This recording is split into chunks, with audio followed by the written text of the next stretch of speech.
नमस्कार विद्यार्थी मित्रांनो, माझं नाव सुहास भिसे. स्वागत आहे तुमचं सर्वांचं परत एकदा करंट अफेअर्स मराठी या आपल्या मायबोली भाषेतील एज्युकेशनल यूट्यूब चॅनलमध्ये. विद्यार्थी मित्रांनो, आज आहे 13 ऑक्टोबर 2023. आजच्या दिवसाचे जेवढेही चालू घडामोडीचे महत्त्वाचे टॉप प्रश्न बनत असतील ते सर्व प्रश्न आपण या व्हिडिओच्या माध्यमातून पाहणार आहोत. तरी सर्वप्रथम आपण जर नवीन असाल, पहिल्यांदा या चॅनलवरील व्हिडिओ पाहत असाल तर चॅनलला या ठिकाणी अवश्य सबस्क्राइब सुद्धा करून घेऊ शकता. ठीक आहे, चला तर मग आपण आजच्या व्हिडिओला सुरुवात करूया. त्या अगोदर कालच्या व्हिडिओमध्ये जो काही शेवटचा प्रश्न विचारला होता त्या प्रश्नाचं उत्तर जाणून घेऊया. काय होता प्रश्न? 19व्या आशियाई क्रीडा स्पर्धेतील पदक तालिकेमध्ये भारताचा क्रमांक किती आहे? तर बऱ्याच विद्यार्थी मित्रांनी अगदी योग्य उत्तर टाइप करून सांगितलं आहे. पर्याय क्रमांक सी. आपल्या प्यारा भारताचा या ठिकाणी चौथा क्रमांक आहे, 4th रँक आहे. कशामध्ये? आशियाई क्रीडा स्पर्धामध्ये. कुठे झाली होती? तर होंगजाऊ शहरामध्ये. कोणत्या देशामध्ये? चीन देशामध्ये. त्याच्यामध्ये भारताने किती या ठिकाणी पदके जिंकली आहेत? तर टोटल या ठिकाणी 107 पदके जिंकली आहेत आणि चौथी रँक प्राप्त केली आहे. या 107 पदकांमध्ये 28 सुवर्ण आहेत, 38 रौप्य आहेत आणि 41 कांस्य आहेत. सोबत सोबत 2 एक्स्ट्रा पॉइंट लिहून घ्या. हे जे काय 19वे आशियाई गेम्स झाले किंवा आशियाई क्रीडा स्पर्धा झाल्या त्याच्यामध्ये भारतातील किती खेळाडू या ठिकाणी सहभागी झाले होते? तर टोटल 655. हा आकडा तुम्हाला लक्षात ठेवायचा आहे. ठीक आहे, हे झालं 2022 चे जे काही एशियन गेम्स झाले ते संपन्न झाले 2023 मध्ये. याच्या नंतरची 20वी जे काही आवृत्ती असणार आहे आशियाई क्रीडा स्पर्धेची ती केव्हा असणार आहे? 2026 मध्ये. आणि कुठे होणार आहे? तर जपान देशातील नागोया या ठिकाणी होणार आहेत. या सर्व गोष्टी तुम्हाला परत एकदा ॲज अ रिव्हिजनच्या स्वरूपामध्ये घ्यायच्या आहेत. क्लिअर? आता पाहूया विद्यार्थी मित्रांनो प्रश्न क्रमांक पहिला. टोटल संपूर्ण व्हिडिओमध्ये 12 प्रश्न असतील. सुरुवातीपासून शेवटपर्यंत व्हिडिओ काळजीपूर्वक पहा. एक एक प्रश्न महत्त्वाचा आहे. तुम्ही कुठल्या एक्झामची तयारी करा. प्रश्न क्रमांक पहिला काय म्हणतो? 361 wealth Hurun India rich list 2023 याच्यानुसार भारतातील सर्वात श्रीमंत व्यक्ती कोण आहेत? प्रश्न क्रमांक पहिल्याचं योग्य उत्तर आहे पर्याय क्रमांक डी. मुकेश अंबानी हे या ठिकाणी सर्वात रिचेस्ट पर्सन आहेत आपल्या भारतातील. 1 नंबरला आहेत अंबानी, 2 नंबरला आहेत अदानी, 3 नंबरला आहेत सायरस पुनावाला आणि 4 नंबरला आहेत शिवनादर. या ठिकाणी चार्टच्या माध्यमातून तुम्ही जाणून घेऊ शकता. जे काही top 5 richest person in India आहेत त्याच्याबद्दल आपण एकदा नजर टाकूया. 1 नंबरला आहेत मुकेश अंबानी, जे की RIL कंपनीशी रिलेटेड आहेत, म्हणजेच रिलायन्स इंडस्ट्रीज लिमिटेड सोबत या ठिकाणी ते काय आहेत? संबंधित आहेत. जवळपास त्यांची जी काही वेल्थ आहे ती एस्टिमेटेड 8,08,700 कोटी एवढी या ठिकाणी त्यांची वेल्थ आहे, संपत्ती आहे. 2 नंबरला आहेत अदानी, जे की अदानी ग्रुपशी रिलेटेड आहेत. 4,74,800 कोटी एवढी त्यांची संपत्ती आहे. 3 नंबरला आहेत Cyrus Poonawalla, Serum Institute of India याचे ते मालक आहेत. त्यांची संपत्ती जवळपास 2,78,500 कोटी एवढी आहे. 4 नंबरला आहेत शिवनादर, HCL टेक्नॉलॉजीचे ओनर या ठिकाणी आहेत. आणि 5 नंबरला आहेत गोपीचंद हिंदुजा ग्रुपचे ते ओनर आहेत. या गोष्टी तुम्हाला व्यवस्थितपणे लक्षात ठेवायच्या आहेत. कधी कधी रँकिंग बदलते, त्याच्यामुळे ही जी काही रिव्हिजन आहे किंवा अशा प्रकारचे जे काही चार्ट आहे ते बघणं गरजेचं आहे. पुढचा प्रश्न, प्रश्न क्रमांक दुसरा.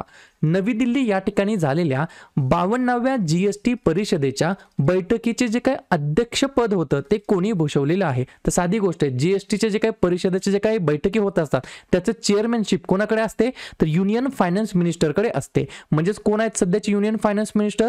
तर निर्मला सीतारामनजी हे या प्रश्नाचं योग्य उत्तर असणार आहे. क्लिअर? तर या ठिकाणी निर्मला सीतारामन यांनी 52व्या क्रमांकाच्या जे काही GST परिषदेची बैठक होती त्याचं अध्यक्षपद भूषवलेलं आहे. ठीक आहे, या ठिकाणी GST बद्दल बोलण्यात आलं. तर लगेच आपण GST बद्दल काही ठराविक गोष्टींवरती रिव्हिजन टाकूया ज्या गोष्टी एक्झामला ऑलरेडी विचारलेल्या आहेत. जसं की सर्वप्रथम GSTचा फुल फॉर्म आहे गुड्स अँड सर्व्हिसेस टॅक्स, मराठीमध्ये म्हणता येईल वस्तू आणि सेवा कर. GST ही जी काही संकल्पना होती सर्वप्रथम कुठे निर्माण झाली? तर कॅनडा देशामध्ये.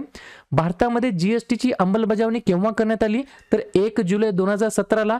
त्याच्याचमुळे GST दिवस आपण दरवर्षी 1 जुलैला साजरा करतो. GST हा कोणत्या प्रकारचा कर आहे? तर अप्रत्यक्ष प्रकारचा कर आहे, म्हणजेच इनडायरेक्ट टॅक्स नावाचा जो काही टॅक्स आहे तो आहे. GST परिषदेचे प्रमुख कोण असतात? केंद्रीय अर्थमंत्री असतात. GST विधेयक मंजूर करण्यासाठी 101 क्रमांकाची घटना दुरुस्ती करण्यात आली. GSTचे 3 टाईप आहेत. SGST म्हणजेच स्टेट GST, CGST म्हणजेच सेंट्रल GST आणि IGST म्हणजेच इंटिग्रेटेड GST. GST लागू करणारा पहिला देश आहे फ्रान्स. 1954 मध्ये भारताने 2017 मध्ये अंमलबजावणी केली. भारतामध्ये GST लागू करण्याचा जो काही प्रस्ताव होता तो कोणत्या समितीने दिला होता, तर विजय केळकर समितीने दिला होता. भारतामध्ये पहिलं राज्य कोणतं आहे GST लागू करणारं, तर आसाम राज्य आहे आणि शेवटचं राज्य जम्मू काश्मीर, ज्याला आता केंद्रशासित प्रदेशाचा दर्जा देण्यात आलेला आहे. ठीक आहे. पुढचा प्रश्न क्रमांक 3. भारत आणि कोणत्या देशाने ग्रीन हायड्रोजन पुरवठा साखळी सुरक्षित करण्यासाठी आणि पॉवर ग्रिड इंटरकनेक्शनवर सहकार्य करण्यासाठी सामंजस्य करार केलेला आहे, तर पर्याय क्रमांक B हे या प्रश्नाचं योग्य उत्तर असणार आहे. सौदी अरेबिया हे या प्रश्नाचं योग्य उत्तर असणार आहे. तर भारत आणि सौदी अरेबिया या दोन देशांनी या ठिकाणी सामंजस्य करार केलेला आहे. कशासाठी, तर ग्रीन हायड्रोजन पुरवठा साखळी सुरक्षित करण्यासाठी. अशा प्रकारचे जे काही वेगवेगळे करार असतात भारताचे इतर देशांसोबत, त्याच्यावरती सुद्धा आपण लगेच चर्चा करूया. पहा, या ठिकाणी व्हिडिओ आपला जो काय असतो तो 14 ते 15 मिनिटाचा असतो, परंतु इत्थंभूत माहिती गोळा करणे, प्रत्येक प्रश्न वहीमध्ये लिहून घेणे, दिलेली सर्वात जास्त जी काही महत्त्वाची एक्स्ट्रा माहिती असते ती सुद्धा वहीमध्ये नोंद करून घेणं हे सगळ्यात जास्त महत्त्वाचं आहे. ठीक आहे. भारत आणि सिंगापूरमध्ये करार झाला आहे सार्वजनिक प्रशासनात सहकार्य करण्यासाठी. भारत आणि टांझानिया दरम्यान IIT मद्रास कॅम्पस स्थापन करण्यासाठी. भारत आणि अबुधाबीमध्ये IIT दिल्ली कॅम्पस स्थापन करण्यासाठी. भारत आणि श्रीलंकेमध्ये अक्षय ऊर्जामध्ये सहकार्य करण्यासाठी. भारत आणि अर्जेंटिनामध्ये तरुण संशोधकांच्या द्विपक्षीय देवाणघेवाणीसाठी सामंजस्य करार झाला आहे. भारत आणि सौदी अरेबियामध्ये ऊर्जा क्षेत्रामध्ये सहकार्य करार झाला आहे. भारत आणि न्यूझीलंडमध्ये नागरी विमान वाहतूक क्षेत्रामध्ये सहकार्य वाढवण्यासाठी सामंजस्य करार झाला आहे. भारत आणि अर्जेंटिनामध्ये सामाजिक सुरक्षा करार झाला आहे आणि भारत आणि सौदी अरेबियामध्ये ग्रीन हायड्रोजन पुरवठा साखळी सुरक्षित करण्यासाठी करार झालेला आहे. ठीक आहे. पुढचा प्रश्न क्रमांक 4. तुम्हाला माहित आहे ऑलरेडीच बिहार हे राज्य पहिलं राज्य ठरलेलं आहे कशासाठी, जात जनगणना करणार. आता बिहारच्या नंतर कोणत्या राज्याच्या मुख्यमंत्र्यांनी जे काही कास्ट बेस सेन्सस आहे, जातीवरती आधारित असलेली जी काही जनगणना आहे ती करण्याची घोषणा केलेली आहे. 4थ्या नंबरच्या प्रश्नाचं योग्य उत्तर आहे पर्याय क्रमांक A, राजस्थान हे या प्रश्नाचं योग्य उत्तर असणार आहे. सर्वप्रथम बिहारनं अशा प्रकारची घोषणा केली होती. बिहारच्या लागोपाठ आता राजस्थानने सुद्धा अशा प्रकारची घोषणा केली आहे. ठीक आहे. पर्याय क्रमांक A, राजस्थान हे या प्रश्नाचं योग्य उत्तर असणार आहे. चलता राजस्थान बद्दल 3 एक्स्ट्रा गोष्टी लिहून घ्या. पहिली गोष्ट, पंतप्रधान माननीय नरेंद्र मोदी यांनी अलीकडेच 5,000 कोटी रुपयांचे नवनवीन प्रकल्प सुरू केलेत राजस्थान राज्याच्या अंतर्गत. अजून एक न्यूज आहे, राजस्थान राज्य सरकारने 3 नवीन जिल्ह्यांची या ठिकाणी घोषणा केली आहे. त्या 3 जिल्ह्यांची नावे आहेत मालपुरा, सुजानगड आणि कुंचमन सिटी. आणि टोटल राजस्थानमध्ये आता किती जिल्हे झाले आहेत, तर 53 या ठिकाणी जिल्हे झालेले आहेत. मला लगेच कमेंट करून सांगा आपल्या महाराष्ट्रामध्ये टोटल जिल्हे किती आहेत आणि जो काही शेवटचा जिल्हा निर्मित झाला त्या जिल्ह्याचं नाव काय आहे आणि तो केव्हा निर्मिती झाली आहे त्या जिल्ह्याची, लगेच मला कमेंट बॉक्समध्ये सांगायचं आहे. तोपर्यंत आपण राजस्थान बद्दल एकदा रिव्हिजन टाकूया. राजस्थान राज्याची स्थापना झाली 30 मार्च 1949 ला. मुख्यमंत्री आहेत अशोक गेहलोत, राज्यपाल आहेत कलराज मिश्रा आणि राजधानी आहे जयपूर. 3 महत्वाचे राष्ट्रीय उद्यान आहेत, मुकुंद्रा हिल्स, रणथंबोर आणि सरिस्का. आणि 4 महत्वाचे धरण आहेत, बिसलपूर, राणा प्रताप, गांधी सागर आणि जवाहर सागर. पुढचा प्रश्न क्रमांक 5. आपत्ती जोखीम कमी करण्यासाठी आंतरराष्ट्रीय दिवस केव्हा साजरा करण्यात आलेला आहे, म्हणजेच international day for disaster risk reduction. 5व्या नंबरच्या प्रश्नाचं योग्य उत्तर आहे पर्याय क्रमांक D, आजच्याच दिवशी 13 ऑक्टोबरला दरवर्षी विद्यार्थी मित्रांनो आपण आपत्ती जोखीम कमी करण्यासाठी आंतरराष्ट्रीय दिवस म्हणून साजरा करतो. जर तुम्हाला असं विचारलं 2023 ची थीम काय आहे, तर थीम लगेचच्या लगेच वहीमध्ये लिहून घ्या. Fighting inequality for a resilient future अशा प्रकारची थीम आहे 2023 साठी. ठीक आहे. प्रश्न कशा संदर्भात आहे, महत्त्वाच्या दिवसाबद्दल. तर लगेच ऑक्टोबर महिन्यातील जे काही महत्त्वाचे दिवस आहेत त्याच्यावरती आपण चर्चा करूया. काळजीपूर्वक आहे का. 1 ऑक्टोबरला असतो वृद्ध व्यक्तींचा आंतरराष्ट्रीय दिवस, राष्ट्रीय पेन्शन प्रणाली दिवस आणि जागतिक शाकाहारी दिवस. 2 ऑक्टोबरला असतो गांधी जयंती, त्यानंतर लाल बहादूर शास्त्री जयंती आणि आंतरराष्ट्रीय अहिंसा दिवस. त्याच्यानंतर पहिल्या सोमवारी असतो ऑक्टोबर मधील जागतिक अधिवास दिवस. यावर्षी पहिल्या सोमवारी आहे 2 ऑक्टोबर, त्या दिवशी जागतिक अधिवास दिवस म्हणून आपण साजरा करतो. त्यानंतर 5 ऑक्टोबर जागतिक शिक्षक दिवस, 7 ऑक्टोबर जागतिक कापूस दिवस, 8 ऑक्टोबर भारतीय वायुसेना दिवस, 9 ऑक्टोबर जागतिक पोस्टल दिवस, 10 ऑक्टोबरला 2 दिवस असतात, राष्ट्रीय पोस्टल दिवस आणि जागतिक मानसिक आरोग्य दिवस. 11 ऑक्टोबर आंतरराष्ट्रीय बालिका दिवस. 13 ऑक्टोबर आपत्ती जोखीम कमी करण्यासाठी आंतरराष्ट्रीय दिवस. 14 ऑक्टोबर जागतिक मानक दिवस. 15 ऑक्टोबर जागतिक विद्यार्थी दिवस. 16 ऑक्टोबरला 3 दिवस असतात, जागतिक अन्न दिवस, जागतिक भूल दिवस आणि जागतिक मणक्याचे दिवस. 17 ऑक्टोबर गरिबी निर्मूलनासाठी आंतरराष्ट्रीय दिवस. 20 ऑक्टोबर जागतिक सांख्यिकी दिवस. 21 ऑक्टोबर पोलीस स्मृती दिवस.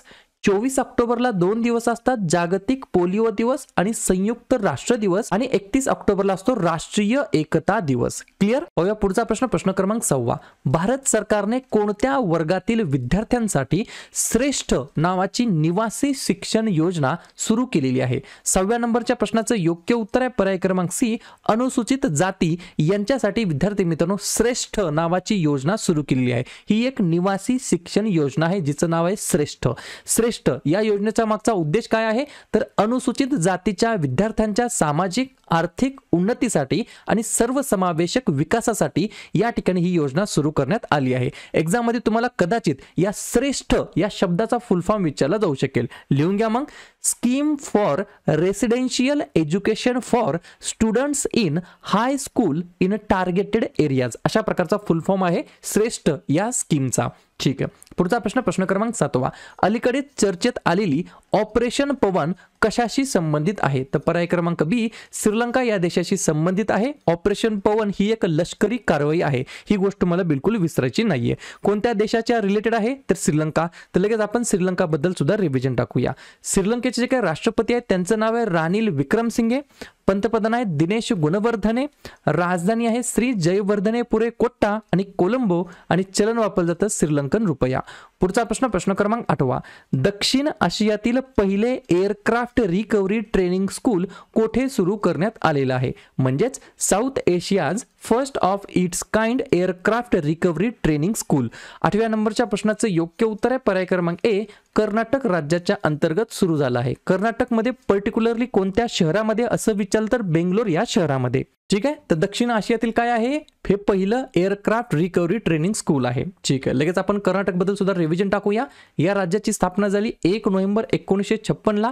मुख्यमंत्री आहेत सिद्धरामय्या, राज्यपाल आहेत थावरचंद गेहलोत आणि राजधानी आहे बेंगलुरू.